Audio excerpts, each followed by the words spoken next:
See you in the garden. Welcome back. I'm just doing an update on the Kumara vines that I planted.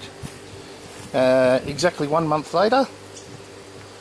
So you can see over here a couple didn't take. But there we go. That's what they're looking like now.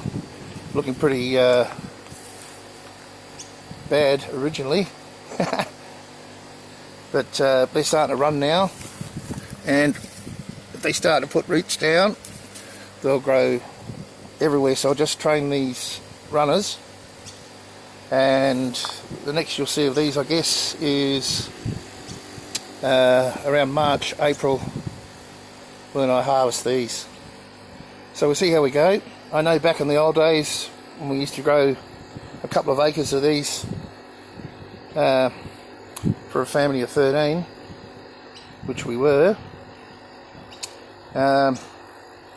we used to cut all the tops back to about, well, probably 2 foot long, and the idea there was to send all of the growth to the roots instead of to the leaf.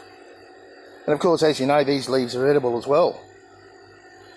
Anyway, we'll see you on the harvest day for these ones. See you in the garden.